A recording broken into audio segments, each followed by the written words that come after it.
दोस्तों, आज हम इस साल की सर्वाधिक प्रतीक्षित फिल्म कूली की रिव्यू लेकर आए हैं। 14 अगस्त को रिलीज हुई रजनीकांत की तमिल भाषा की एक्शन थ्रिलर फिल्म कूली को हिंदी, तेलुगु, कन्नड़ व मलयालम भाषा में डब करके पैन इंडिया फिल्म के रूप में रिलीज किया गया है और यह फिल्म पूरे विश्व में रिलीज हुई है, सिर्फ भारत में ही नहीं। सन पिक्चर्स के तहत कलानिधि मारन निर्मित इस फिल्म का निर्देशन लोकेश कनगराज ने किया है। लोकेश कनगराज ने इससे पहले कैथी, मास्टर जैसी बेहतरीन सफलतम फिल्में निर्देशित कर चुके हैं। रिलीज से पहले कुली को लेकर काफ़ी चर्चाएं गर्म रही हैं और जिस दिन लोगों को ये पता चला कि लोकेश कनगराज एक बार फिर रजनीकांत को लेकर फिल्म बना रहे हैं कुली, तब से इस फिल्म की हाइप कुछ ज़्यादा ही बढ़ गई थी। फिल्म की एडवांस बुकिंग के आंकड़ों को लेकर की बातें भी आसमान तक छूती रहीं। सवाल यह है कि इस फिल्म की जो हाइप थी उसे देखते हुए क्या यह फिल्म उस हाइप पर खरी उतरती है? यह जानना भी जरूरी है। क्या इस आधार पर कुली देखने के लिए आपको अपनी जेब से पैसे खर्च करने चाहिए या नहीं? यह सब कुछ समझने के लिए आप अंत तक हमारे इस वीडियो के साथ बने रहिए। सबसे पहले हम आपको 2 घंटे 50 मिनट लंबी अवधि की फिल्म कुली की कहानी पर एक नज़र डाल लेते हैं। फिल्म की कहानी की शुरुआत अनोखे तरीके से होती है। एक पुलिस मुखबिर हमें कहानी के केंद्रीय बिंदु तस्करी के गिरोह की बारीकियों से रूबरू कराने के लिए आलोचनात्मक व्याख्या करता है। कहानी विशाखापत्तनम के तटीय बंदरगाह वाले शहर में कुलियों के शोषण और दुर्व्यवहार से शुरू होती है। यहाँ पर 14,400 कुली काम कर रहे हैं। वैसे तो फिल्म की कहानी काफ़ी पेचीदा है, पर हम अगर इसे सरल भाषा में समझें तो यह कहानी एक कुली देवा की है। देवा के किरदार में रजनीकांत हैं, जो अपने दोस्त राजशेखर, जिस किरदार में सत्यराज हैं, की मौत की वजह ढूंढने निकलते हैं। देवा और राजशेखर कभी एक साथ काम किया करते थे, दोनों कुली थे। बाद में दोनों के रास्ते अलग हो गए, दोनों अलग अलग काम करने लगे। राजशेखर की बहन से देवा ने शादी भी की थी, पर बाद में देवा के स्वभाव के चलते राजशेखर की बहन राजशेखर के साथ ही रहने लगी थी और देवा की अपनी एक औलाद भी है जिसका पता राजशेखर के अलावा किसी को नहीं था, यहाँ तक कि देवा को भी नहीं था। देवा उर्फ देवराज यानी कि रजनीकांत देवा मेंशन के करिश्माई मालिक हैं, जो एक ऐसा आश्रय स्थल है जहां जितने भी पढ़ने वाले छात्र हैं उनको रियायती दर्जे पर रहने की सुविधा मिलती है और खाना फ्री मिलता है। 3 साल पहले बिछड़े अपने दोस्त राजशेखर यानी कि सत्यराज की हार्ट अटैक से निधन की खबर मिलने पर देवा भावुक होकर उसके अंतिम संस्कार में शामिल होने के लिए जाता है, लेकिन राजशेखर की बड़ी बेटी प्रीति उसे वहां से चले जाने को कहती है, क्योंकि वह देवा पर बहुत गुस्सा है, जिसे उसने जिंदगी में कभी देखा नहीं। पर चिंतित देवा अपने पुराने दोस्त की 3 बेटियों की एक अज्ञात दुश्मन से सुरक्षा सुनिश्चित करने के लिए वहां मौजूद रहते हैं। देवा को और मजेदार किस्सा यह होता है कि एक दिन देवा को राजशेखर की मृत्यु का असली प्रमाण पत्र मिल जाता है और फिर जो सच सामने आता है वो बहुत ही अलग होती है। इससे देवा बहुत गुस्से में आ जाता है, पर संयत होकर वह अपने दोस्त की मौत की असली वजह, मतलब उसकी हत्या हुई है, यह जानकर उसकी सही हत्यारे की खोज में निकलते हैं, जिसमें राजशेखर की बेटी प्रीति, जिसके नाम में श्रुति हसन है, और देवा एक दूसरे की मदद भी करते हैं। हत्यारे की खोज में देवा व प्रीति वही विशाखापत्तनम के बंदरगाह पर पहुंच जाते हैं, जहां कई तरह के गैर कानूनी काम हो रहे हैं। इस काम का असली मालिक साइमन जेवियर है। साइमन के किरदार में नागार्जुन है, जिनका बेटा अर्जुन एक कस्टम ऑफिसर है। बंदरगाह पर सभी कुलीग से काम लेने की जिम्मेदारी पिछले 8 साल से दयाल यानी कि सोबिन साहिर संभाल रहे हैं, जो कि अप्रत्यक्ष रूप से पुलिस का खबरची भी है। तो वहीं कलीसा के किरदार में उपेंद्र और दाहा के किरदार में आमिर खान भी इस फिल्म से जुड़ते हैं। कहानी आगे बढ़ती है तो पता चलता है कि साइमन गोल्ड व अन्य तरह की तस्करी के साथ साथ लोगों के हार्ट भी विदेशों में बेचते हैं, इसलिए वह हर कुली के स्वास्थ्य की जांच करवाता रहता है। पुलिस के एक आदेश के बाद जब उन्हें समुद्र में शवों को ठिकाने लगाने से रोका जाता है तो वह राजशेखर यानी कि सत्यराज की ओर रुख करते हैं, जो कि पहले कुली था और जिसने एक ऐसी कुर्सी का आविष्कार किया है जो शवों का तुरंत दाह संस्कार कर सकती है और सिर्फ राखी छोड़ती है। शुरुआत में सत्यराज ने इस अपनी कुर्सी की लेकर के सरकार से बात की थी, पर सरकार ने इसकी खतरनाक क्षमता के कारण इसे नकार दिया था। लेकिन अब यह आविष्कार गलत हाथों में पड़ गया है।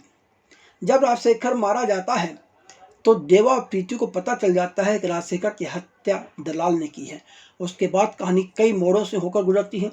क्लाइमैक्स से पहले पता चलता है कि प्रीति तो देवा की औलाद है। अंत में यह इशारा भी मिलता है कि अगली फिल्म में आमिर खान व रजनीकांत एक साथ आने वाले हैं। इस कहानी का अंत क्या होता है यह बहुत ही रोचक है, क्योंकि जैसे जैसे कहानी अंत बनती है और जब क्लाइमैक्स में हम पहुंचते हैं तो देवा को एहसास होता है कि 30-35 साल पहले जो बीज उन्होंने बोया था कहीं ना कहीं उसी का फल अब उनके सामने आया है। अब सवाल यह है कि फिल्म कुली रिलीज हो चुकी है और इस फिल्म के ऐसे क्या माइनस या प्लस पॉइंट है जिनके आधार पर आपको अपनी जेब से पैसे खर्च करके इसे देखना चाहिए। तो चलिए हम इस पर भी थोड़ी सी बात कर लेते हैं। देखिए, इस फिल्म की सबसे कमज़ोर कहानी इसकी कहानी है। इस फिल्म में जो कहानी कहने की शैली है वह भी गड़बड़ है। फिल्मकार ने हिंदी से आमिर खान, कन्नड़ से उपेंद्र, मलयालम से रॉबिन शाहिर, तेलुगु से नागार्जुन और उपेंद्र, तमिल से रजनीकांत को इकट्ठा तो कर फिल्म को पैन इंडिया तो बना डाला, पर सवाल यह है कि फिल्म में स्वैग, एक्शन और सुपरस्टार कैमियो भी हैं, पर फिर वही सवाल कि कहानी कहाँ है। बिना कहानी के तो सब कुछ बेकार है। अब इसी का सीधा सा जवाब यह है कि आप तक कैथी, मास्टर, विक्रम और लियो जैसी फिल्में बनाने वाले फिल्मकार लोकेश कनकराज इस फिल्म में कहानी के मामले में पूरी तरह से चूक गए हैं। फिल्म में ढेर सारे किरदार भर दिए गए हैं। इस वजह से भी दर्शक कंफ्यूज होता रहता है। दर्शक के समझ नहीं आता कि कौन सा किरदार कहाँ जा रहा है, क्या कर रहा है। तो कहानी में इतने सारे ट्विस्ट हैं, पर स्क्रीन प्ले इतना अधिक कमज़ोर है कि सब कुछ गड़बड़ झाला वाला मामला लगता है। इस फिल्म को एडिटिंग टेबल पर कसा जाना चाहिए था, कम से कम आधे घंटे इससे छुट्टी किया जाना चाहिए था। हाँ, इस फिल्म की सबसे बड़ी खूबी एक्शन सीन है, गजब के एक्शन सीन है और कुछ संवाद तो काफ़ी मनोरंजक है। मसलन एक दृश्य जहाँ रजनीकांत कहते हैं मेरी पहुंच काफ़ी ऊपर तक है, शाहरुख और ऐश्वर्या को भी मैं जानता हूँ। अपराध से भरपूर गैंगस्टर ड्रामा वाली इस फिल्म की पूरी कहानी के केंद्र में यूं तो रजनीकांत का कैरेक्टर देवा है, लेकिन फिल्मकार ने कहानी शुरू की है विशाखापत्तनम के बंदरगाह से। सबसे पहले फिल्म के विलेन नागार्जुन के कैरेक्टर व उनकी दुनिया की बात की गई है।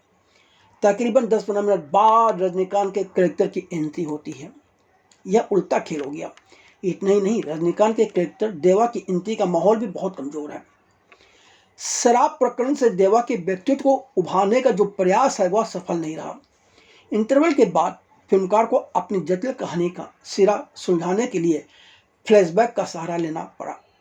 जब पता चलता है कि देवा की कहानी अपनी कोई औलाद है, उससे पहले नहीं किसी को पता था। जब पहले तो कहानी के कई पहलू छिपाकर रखने का प्रयास किया गया, फिर सारे अलग अलग धागों को दर्शकों पर बिना किसी सामंजस्य के एक के बाद एक थोप दिया जाता है कि दर्शक सोच में पड़ जाता है कि आखिर कहानी क्या है और किस दृश्य को कहाँ कैसे खुद को जोड़े। नागार्जुन और रॉबिन शाहिर पूरी तरह से विलेन नजर आते हैं, जबकि इनके कैरेक्टर को विलेन में भी कई शेष दिए जा सकते थे। हाँ, फिल्म का बैकग्राउंड म्यूजिक वास्तव में कहानी के साथ चलता है और इसके लिए इसके म्यूजिक डायरेक्टर अनिरुद्ध रविचंद्रन बधाई के पात्र हैं। फिल्म में पूजा हेगड़े का जो आइटम नंबर मोनिका मोनिका है वह फिल्म की गति को आगे बढ़ाने के बजाय पीछे धकेलता है। यह असफलता ही है, यह एक गलती ही है। अब सवाल है कि फिल्म में कलाकारों की तो भरमार है, पर किस कलाकार ने किस तरह का अभिनय किया है यह भी तो जानना चाहिए। तो आइए सबसे पहली बात करते हैं देवा के कैरेक्टर की। देवा के कैरेक्टर में रजनीकांत एक बेहतरीन अभिनेता के रूप में उभरते हैं। वह कॉमेडी व एक्शन हर जगह यह बता देते हैं कि अभिनय में उनका कोई सानी नहीं है। बेशक रजनीकांत बिल्कुल वही देते हैं जिसकी चाहत उनके प्रशंसकों को उनसे होती है। वही करिश्मा, वही स्टाइल और बहुत ही सहजता से पर्दे पर एक शानदार प्रभावशाली उपस्थिति। सैमन के किरदार में नागार्जुन छा गए हैं। नागार्जुन की अपनी एक स्टाइल में उन्होंने खलनायकी को सोची समझी कुशलता से निभाया है। फिल्म में आमिर खान का होना या ना होना कोई मायने नहीं रखता। बहुत ही छोटे से किरदार में है और वह भी बीड़ी पीते हुए नजर आए, बहुत ही गलत चीज़ है। तीन चार फिल्मों की असफलता के बाद एक फिल्म में वह मेहमान कलाकार के रूप में आते हैं और वह भी बीड़ी पीता। आखिर अपने प्रशंसकों को, अपने फैंस को, लोगों को, दर्शकों को क्या संदेश देना चाहते हैं कि बीड़ी पीजिए। प्रीति के किरदार में श्रुति हसन सुंदर व मासूम जरूर नजर आई हैं, लेकिन अभिनय में मार खा गई। जबकि श्रुति हसन को इस फिल्म में काफ़ी मुश्किलों से गुजरना पड़ा है। उन्हें काफ़ी शारीरिक और मानसिक पीड़ा उठानी पड़ी है और उन्हें फिल्म की भावुकता को जमीन पर उतारने का भी काम मिला, पर वह अपने अभिनय से कुछ भी सही ढंग से नहीं कर पाई। तो कुछ यदि हम ये कहें कि श्रुति हसन ने अपनी प्रतिभा को उजागर करने में असफल रही है तो कुछ भी गलत नहीं होगा। दयाल के किरदार में रॉबिन शाहिर सरप्राइज पैकेज है, शानदार अभिनय है, क्या कहने हैं। उनके अभिनय में जो सिर्फ कमाल का है बल्कि उसे देखते हुए दर्द लगता है। लेखक के निर्देशक को चाहिए था कि रॉबिन शाहिर के किरदार पर कुछ और मेहनत करते तो यह किरदार और ज़्यादा उभर कर आ जाता। सत्यराज ओपन के हिस्से करने को उस खास आया ही नहीं। अन्य कलाकारों में कन्ना रवि और रचिता राम भी अपने छोटे लेकिन प्रभावशाली अभिनय से छाप छोड़ते हैं। अंत में आखिर इस फिल्म को देखा जाए या ना देखा जाए, क्या करना चाहिए। देखिए, तमिल सिनेमा में फिल्म निर्माण की एक नई लहर पैदा करने का श्रेय निर्देशक लोकेश कनकराज को जाता है। उन्होंने इस तमिल सिनेमा में कई बेजोड़ रिकॉर्ड बनाए हैं। इसलिए जब रजनीकांत के साथ उनके सहयोग वाली फिल्म कुली की घोषणा हुई तो उनसे उम्मीदें ज़रूरत से ज़्यादा हो गई, लेकिन कुली उनकी अब तक की सबसे कमज़ोर फिल्मों में से एक साबित हुई है। यह फिल्म लोकेश कनकराज की पिछली कैथी या विक्रम या मास्टर जैसी फिल्मों जैसी ऊंचाइयां तो नहीं छुपा सकती, पर यह फिल्म निराशाजनक भी नहीं है। यह फिल्म कमज़ोर कहानी तथा लेखक व निर्देशक कनकराज की चूक के बावजूद इसलिए देखी जानी चाहिए क्योंकि इस फिल्म में रजनीकांत का शानदार अभिनय है। इस फिल्म में उनके कुछ खास स्वैग का मजा यदि आपको लेना है तो कुली देखनी ही पड़ेगी। और इसी के साथ 15 अगस्त 1975 को अपने अभिनय करियर की शुरुआत करने वाले मशहूर अभिनेता रजनीकांत 15 अगस्त 2025 को अपने फिल्मी करियर के 50 साल भी पूरे कर रहे हैं। इस वजह से भी उन्हें एक श्रद्धांजलि के तौर पर, उन्हें याद करने के लिए, उनके अभिनय को समझने के लिए भी फिल्म कुली अवश्य देखी जानी चाहिए।